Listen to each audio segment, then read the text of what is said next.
Hello, my name is Dad Eliafi and I'm the head of English at Al Mawakib. I will be sharing information about NGRT, or the new group reading test for grades 1 to 10. NGRT is a standardized test that measures learners' reading skills. The test is conducted 3 times a year: NGRT-A, beginning of the year, NGRT-B, middle of the year, and NGRT-C, end of the year.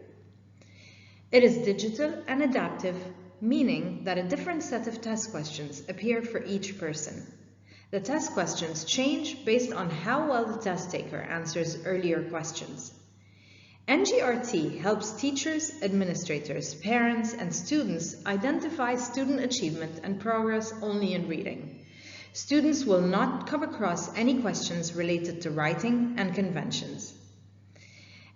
It takes approximately 30 to 45 minutes to complete it, and it is conducted in the English lessons. The test is divided into parts.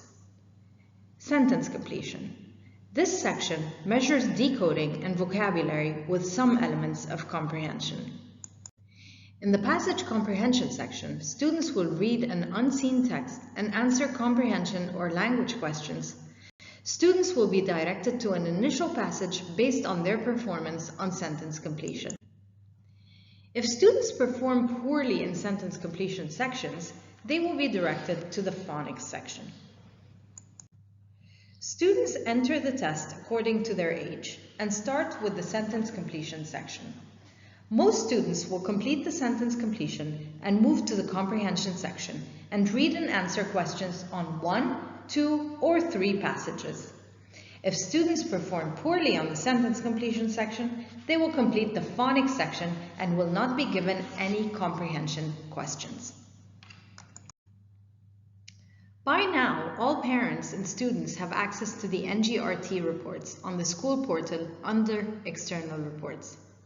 How do we interpret NGRT scores? On the report, you should get a data summary, which looks like this. This is a student in grade 4. On the first page, you will see these numbers. The numbers will focus on 3 main things: standard age score, or SAS, stay 9, or ST, and reading age. To understand what these numbers mean, let's look at the relationship between scores on this illustration. The stay 9, or ST, places the student's score on a scale of 1, which is low, to 9, which is high, and offers an overview of his or her performance.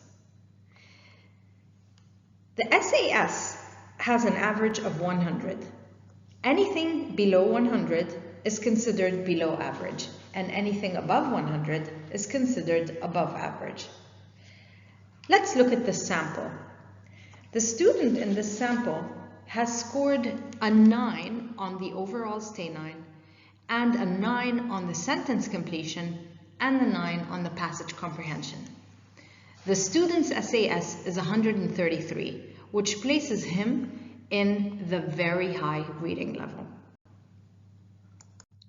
On page 2 of the report, you will see a table like this. This table provides a detailed analysis of the passage comprehension responses by question type.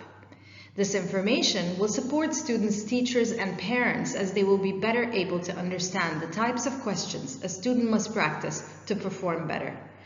For example, this student has performed much better in the context comprehension questions than in the writer's use of language questions.